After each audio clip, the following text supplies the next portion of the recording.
Well, to answer the question that hasn't been asked, I'm truly disappointed in this verdict.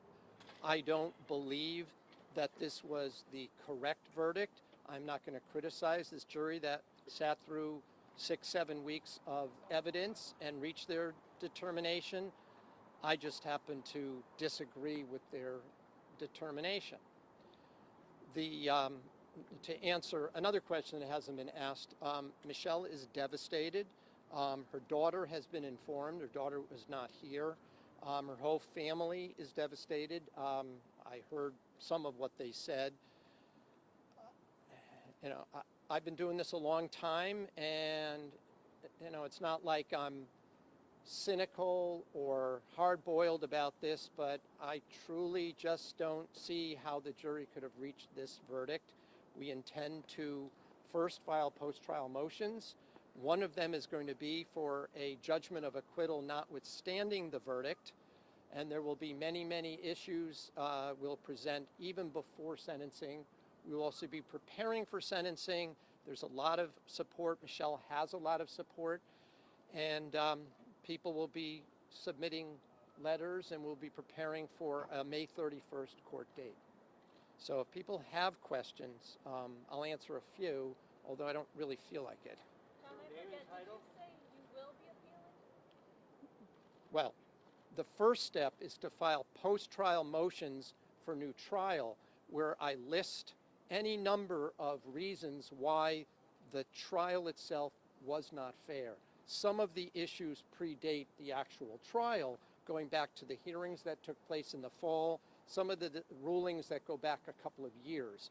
So it's going to be a post-trial motion that lists all of those things. Normally, those are pro forma, meaning you file it just to file it. I believe that many of those issues have merit, and only if those are denied and Michelle is sentenced, you then file an appeal, and the question is, what do you argue on appeal? In my view, it's not just whether there are any issues, it's which ones not to argue because of how many errors I think there were in this process. Is she going to bond out today? It appears that the amount is too high for the bondsman to be able to post without getting additional surety approval. So it appears she will not be getting out today. We hope that she'll be getting out in the next few days, but it's not going to happen today. She is going to be going to York and Niantic. Sir, what does the prison time look like during this? I don't want to even speculate. The maximum penalty has been set forth, but it's somebody with no criminal record. She is not accused of herself of harming anybody, but it's serious charges that she's been found guilty of. So it could be several years. Let me put it that way. After the playback of testimony from the friend and then yesterday's question, what was your mindset as you arrived at court today? Well, I thought that the question when they wanted to hear back from Clara Duperon was favorable. The way, though, that they asked the question, did the jury feel that you actually had to physically touch any of the items in order to be guilty of tampering? I didn't particularly like that question, but as I think I said yesterday, because the definition of accessory was separated from the charges of accessory to commit an offense, I thought it could be neutral. So I don't speculate and go, oh, that's a good question, that's a bad question. You could sit there all night and think, well, why are they asking that question? It could be one person wanted to know. They just didn't know that the statute 53A-8 meant accessory.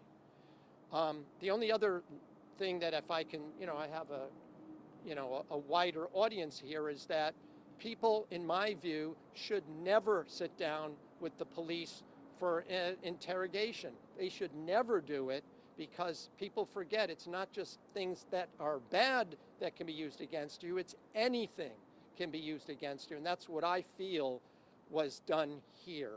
Well, do you have any insight on the strategy that was in play at that time, in June of 2019?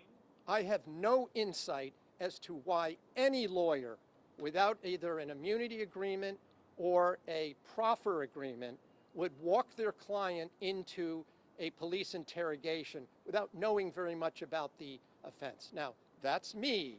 So you might want to ask the lawyer that did that.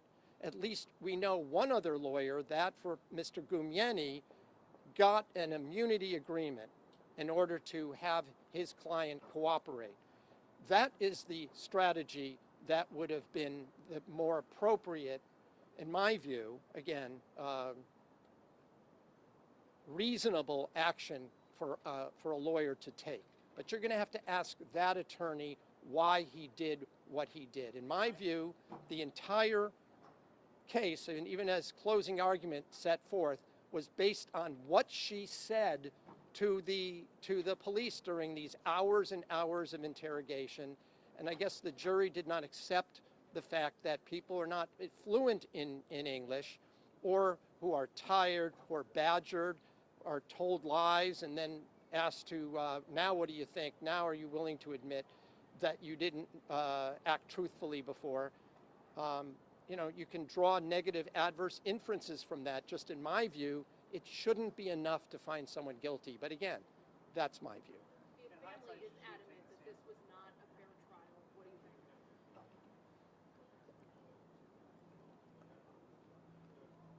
It is not for me to decide whether a trial is fair or not. I believe these jurors were fair based on the evidence that was allowed to come in and the way that things were instructed.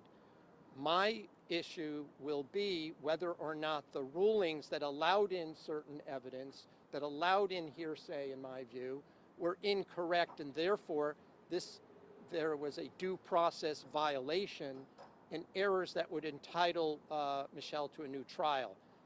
But, you know, I'm not going to get into questions of fairness and whatnot. That's not really my role. In hindsight, should she have taken the stand?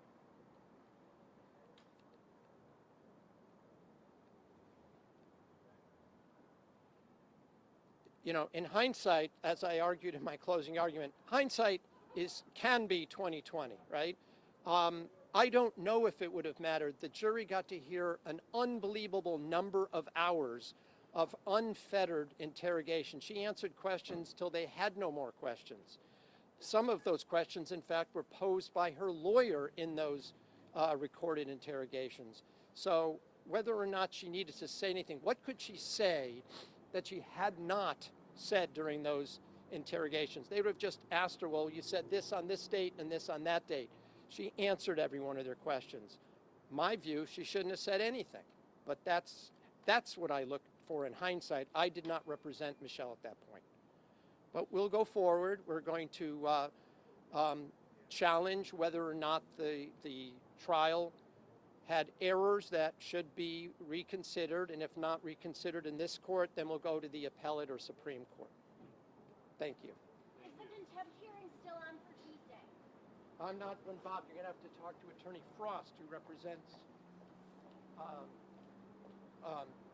Michelle in that case. That's all I know.